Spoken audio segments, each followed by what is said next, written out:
Okay, we're still waiting for you to hurry up.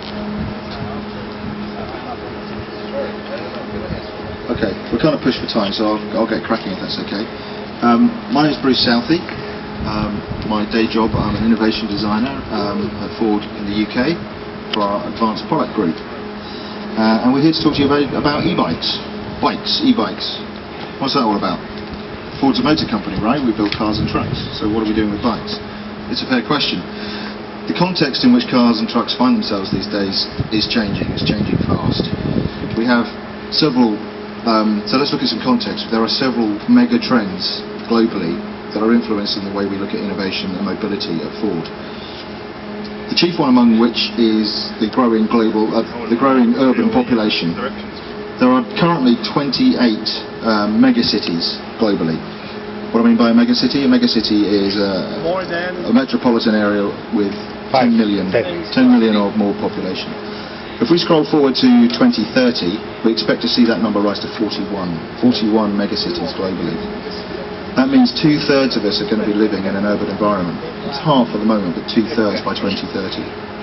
So that brings with it all sorts of challenges. It's changing consumer attitudes, growing car usage, everybody's aspiring to own a car, the growing middle class, infrastructure, the stress on infrastructure, congestion, air quality, all of these things we need to be considering. Henry Ford gave us democratized mobility many years ago, and actually we still enjoy it now in largely an unchanged format. What has changed is it's now just part of a thriving multimodal ecosystem in cities of cars, trucks, buses, trams, people on foot and bikes. Our mobility experiments at Ford are looking into all these trends and trying to address those transportation needs of the future. About a year ago, we laid down the gauntlet to all Ford employees globally in a global competition, asking people to come up with ideas for e-bikes and how they might address those needs. And what you see here is the result of that competition. These are the winning entries. There's Mode Me, Mode Pro, and of course Mode Link, which is the app that binds it all together. When we talk about mobility, we're talking about moving people around, of course, but we're also talking about products and services. That's part of the hubbub of a city. And that's where Mode Pro comes in. It's designed for professionals. And to talk about Mode Pro, I'd like to hand over to its creator and the overall winner of the competition, Tom Thompson. Tom. Hey. Afternoon. My name is Tom Thompson. I'm a powertrain engineer from just outside England, Dunton, which is our powertrain product development centre in the UK. So this is my sideline job, designing bikes. This is my bike, the Mode Pro. As Bruce said, cities are getting increasingly congested, especially if you look at European cities like London, are very congested now during the day. We've got a lot of crazy street layouts, we've got very narrow roads, one-way streets, pedestrian areas. It's very difficult for businesses driving transit vans like this to operate, deliver to their customers on time. So Mode Pro is intended as a commercial user's bike, and it's our attempt to try and help our customers overcome some of these challenges by moving some of the business onto the bike. The Mode Pro bike operates in 3 different modes. This is the first mode. It says rideable mode, so it looks like a regular bike, but we've got some boxes on the back for carrying goods or carrying a toolbox if you're an electrician, for example. It runs just like a normal bike, but we've got a battery in here and a motor down there, so you've got all the benefits of electrifying the bike, including lots of advanced lighting systems, some safety systems like proximity detection on the back. In its second mode, the bike folds up quite compact like this, and you can tow it around like a golf cart. So for example, if your delivery location or the place you need to work is inside an office building, or it's on a building site where you can't ride the bike the final few hundred yards, then you can walk down in that mode. And then the third mode is when we integrate the bike with the transit van. We're showing it here in this picture. You guys behind it might want to come around and have a look.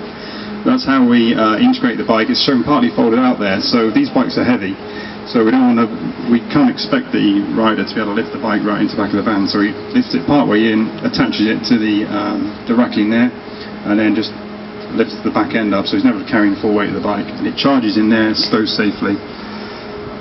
Now the story is shown here on the video, and with this bike is, if you imagine a fictitious company based in London, they offer their customers fresh sandwiches and fresh juices delivered to them wherever they are in the city within 10 minutes of them placing the order online.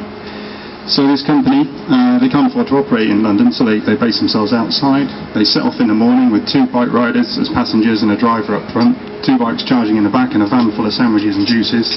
They drive into the city, they open up their website for business and they start taking orders. When they get orders, they deploy the bikes to go and do the deliveries. The bikes move in an agile manner through the traffic. And they can deliver to customers wherever they are. So if the customer's in the back of a cab and he's moving, they can deliver to him on his phone. They can deliver to him in a park, in his lunch break, wherever he is. So that's where the apps comes in. And that's where the ModeLink app comes in, yeah. So that's Mode Pro. Giving you a bit of a glimpse there. I'll hand you back to Bruce, who's going to tell you about this commuter bike, the Mode Me. Question, what's the electrical autonomy on this? If you don't mind, can we take questions at the end? We'll just got a bit more to say and then we'll take questions at the end. Perfect. Thanks, Tom. Yeah, sorry, we are a bit pushed for time. They're trying to push you through quite quickly. So, Mode Me, I was responsible for the design of the Mode Me. What our team did there, our innovation team, was looking at was the commuter journey and also urban dwellers. So, I think the first thing to say is it's not really designed for cyclists. You know, no spandex required. This is aimed at commuters and city dwellers. So, we know bikes are a fantastic way of getting around cities, so why don't more people do it? What are the problems? What are the barriers that stop people getting out of their cars? Safety. Exactly. So we found 3 primary issues, and the first one being convenience. Actually, I wouldn't say they're in any particular order of importance, but convenience was the first sort of major hurdle to get over.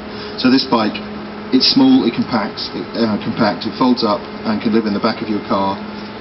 Any car, doesn't have to be a Ford, but if it is a Ford, it's going to integrate with all your systems, your sat-nav, the app link is going to work with all the systems in the car, and you can charge it there. It's small and light enough to be carried on public transport, so we're looking at first mile, last mile commuter situations where you maybe ride to a train station, jump on the train, and then finish your journey on the bike, or you park in an outer city parking centre where it's cheap, convenient, and do the rest of the journey on your bike. If you went and bought yourself a car, you wouldn't expect to be told to accessorise it yourself with things like headlights. And so we've taken an automotive approach, so things like headlights, mud guards, the haptic navigation in the handlebars, all of these features, by the way, are common to all of the bikes.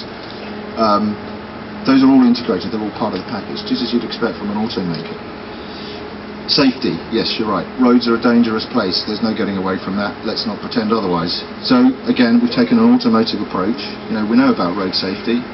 We build cars and trucks with a good record in that. So we've taken that approach with the bikes. And to give you one example of one of the things we've addressed is in the rear of the bike, if you look at the back here, there's an ultrasonic sensor. It's a bit like a rear view mirror, but it gives you a tap on the shoulder, metaphorically speaking. What it actually does is vibrates the handlebars, gives you an idea that there's something behind you. It's that sort of hairs on the back of the neck thing. Just a quick glance over your shoulder, there's something there. And at the same time, the bar ends will light up and flash. Maybe the driver hasn't seen you, maybe he doesn't realise he's too close, maybe it's dark. And the third thing we found was a barrier to entry is physical exertion. Nobody minds a workout, but not necessarily just before a meeting. You don't want to have to take a shower. So, the bikes are electric, they give assistance anyway, but one of the things we've integrated into the app that addresses this is what we call no sweat mode.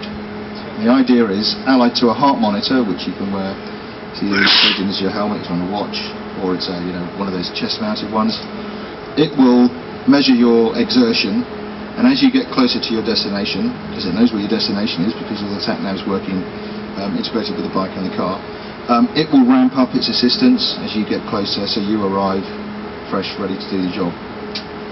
So I think, again, we're pushed for time, but I hope I've given you some sort of brief oversight of how we've tried to understand what the customer needs are, what they're going to be in the future, and trying to deliver solutions that are going to give you a seamless, multimodal user experience. So one of the key parts of that is and that binds it all together, as far as an experience is concerned, is the app itself. And I'm going to ask Damien to talk to you about the app. Damien was the champion behind the competition and also the app. Thanks, Bruce. My name is Damien Procari. I'm a patent attorney for Ford Motor Company, and our office sponsored this innovation contest. And we were involved in selecting these two winners. We were also involved in working with a bike manufacturer to produce these Mode Me models that you see here. And we're also looking for other licensing possibilities to utilize the software and some of the features that we invented.